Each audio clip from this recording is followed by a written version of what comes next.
it's me, and I'm back with another little excursion.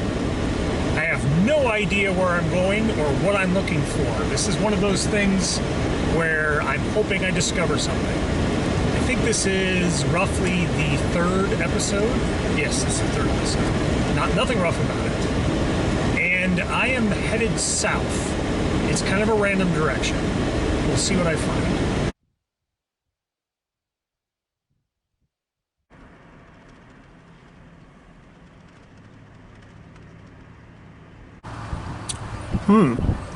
This looks like something westerny. See Station 15. Guess we gotta go see it now, huh?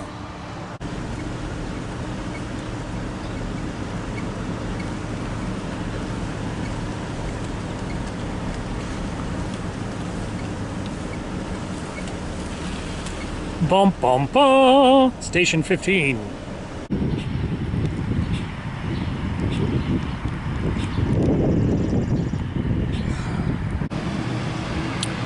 I made it to Norton, Kansas, and I found this little park which has a bit of a historical display here.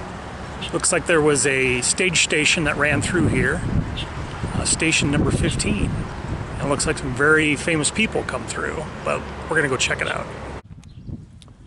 Okay, I am going to do my civic duty today.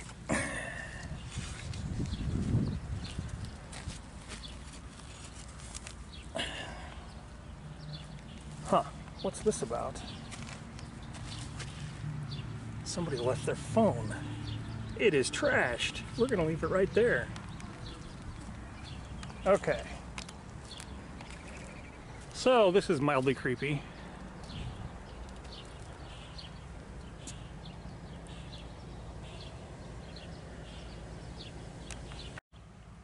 Whatever you do, don't push the button. Well, that's disappointing.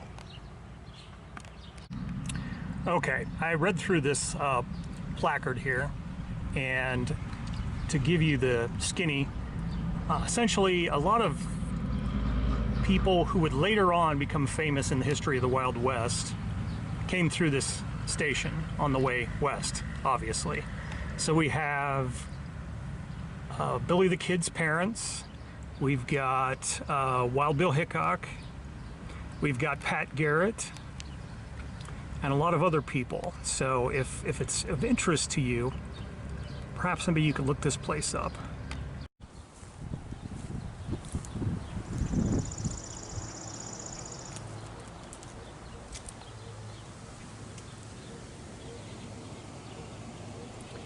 If the poster is correct, these are supposedly supposed to be Billy the Kid's parents.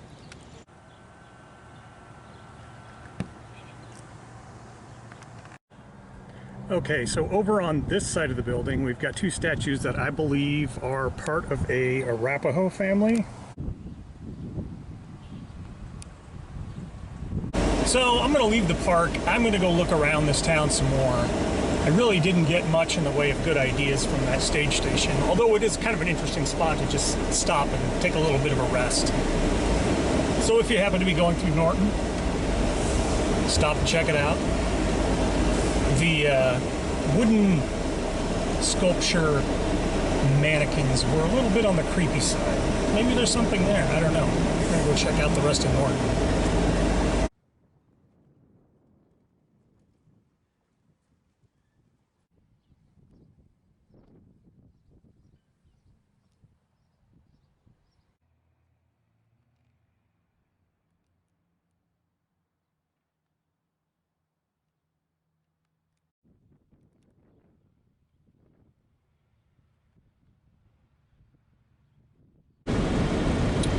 And it's official.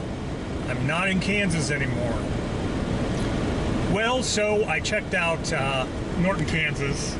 There's a little bit there, but not what I had hoped. I wasn't really struck with any good ideas, but I don't feel like the trip was a waste of time. I'll let you decide. I mean, if there's things there that you enjoyed, great.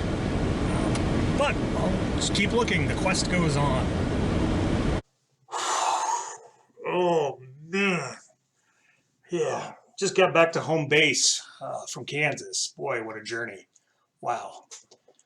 I'm weary. I tell you, I'm weary. No, air conditioning and a nice smooth ride. That's pretty easy going. Um, so I thought I'd talk this episode about something fun that's coming up. I am going to playtest tonight my adventure based on the Rob Cemetery. I have my normal D&D group. One of the players can't be there.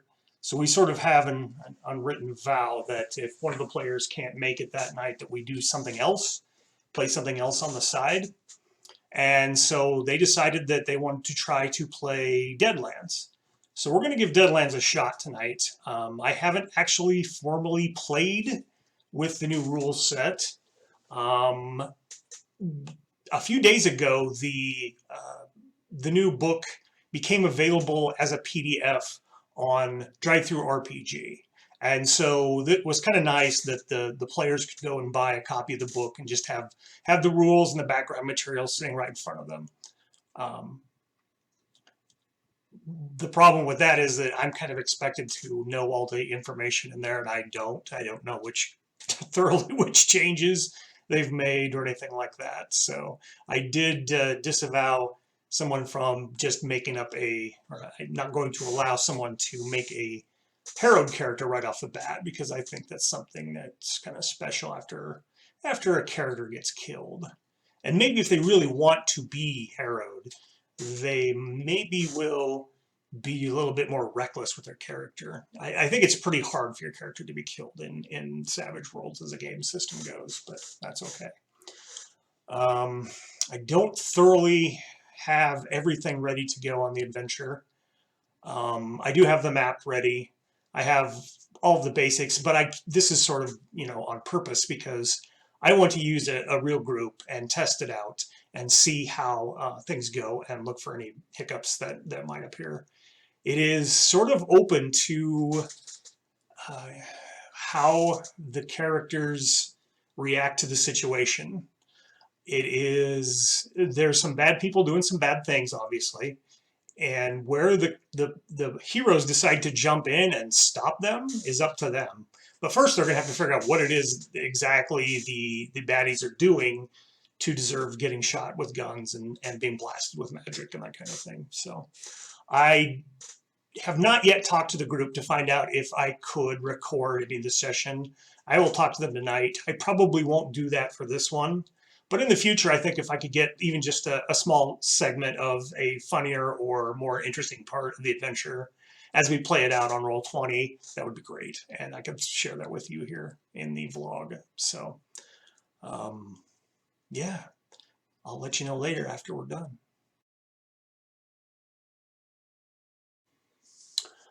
So I guess now I can report on how the game session went, the Deadlands game session with my adventure based on episode 1 here.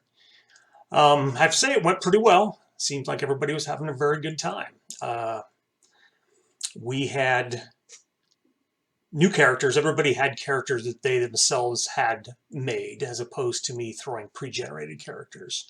And so there was a little bit more, I think, of an investment on their part. They were a little bit more committed to the game, which was great.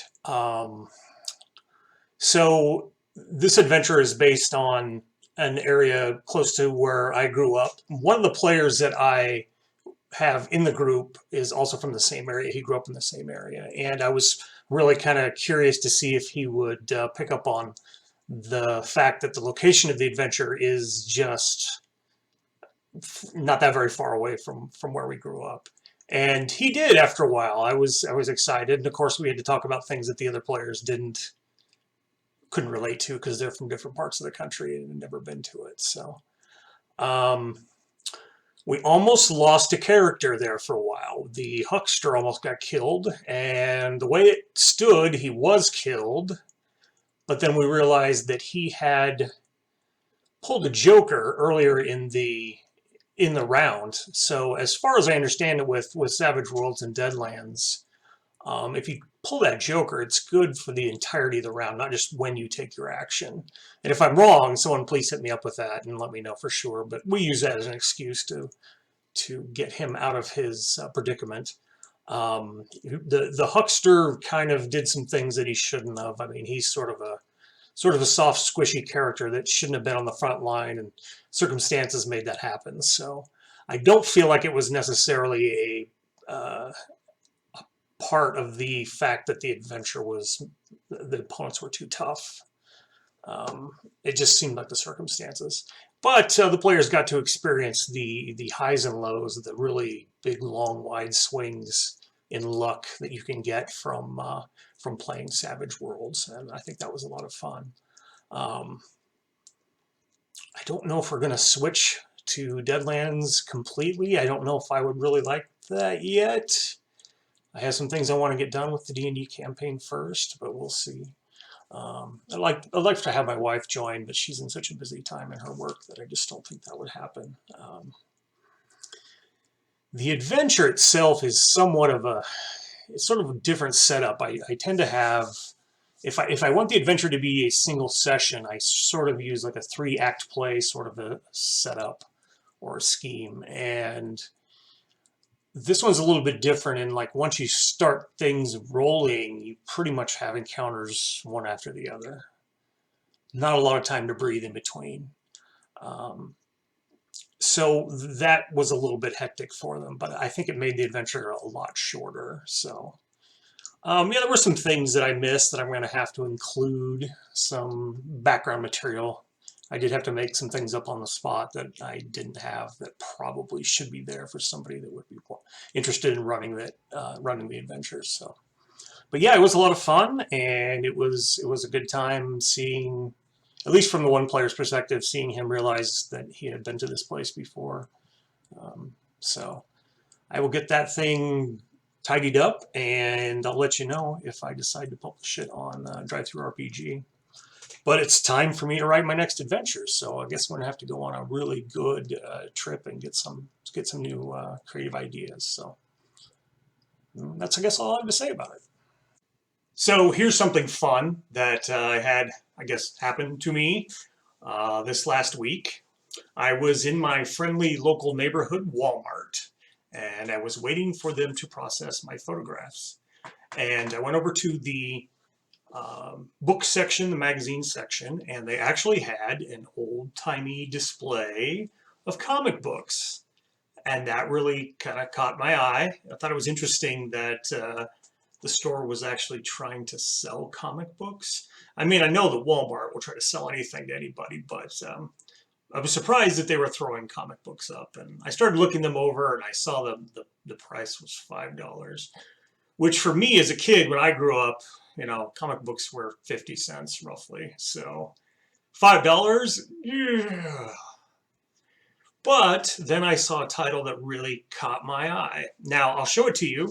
It's going to be backwards because I don't want to flip my camera right now. But so the comic is Bass Reeves, and it is done by Allegiance Arts, which is a company I'm not really familiar with. Not that I'm super familiar with comic books, but I do dabble.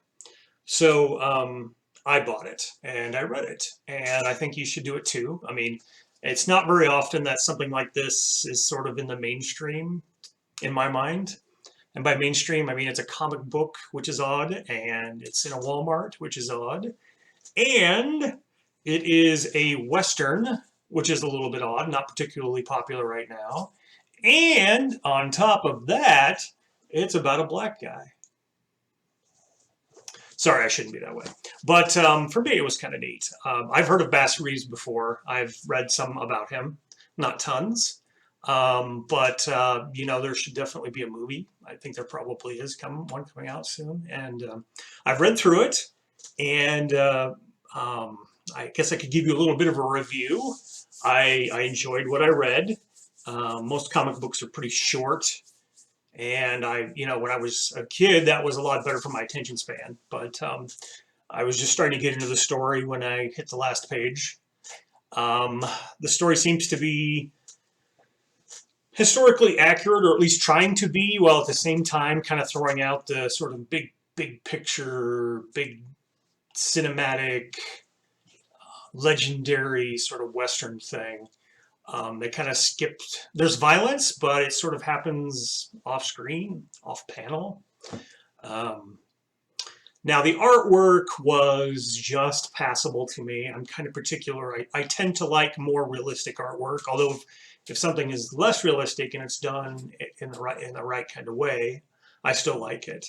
Um, I'm kind of have mixed feelings about the artwork in this, but it's not something that turned me off completely. And I have read some Western comic books where the artwork was just atrocious, but yeah, if you happen to see this and it's something you're interested in, pick it up. I liked it, and I kind of want to encourage the notion of your little general store as it is nowadays, Walmart, to carry these kind of things. Bass Reeves, Allegiance Arts. So just to show you what I was talking about here with the artwork, so yeah, here's the real guy. And this is him. Yeah, I guess close enough.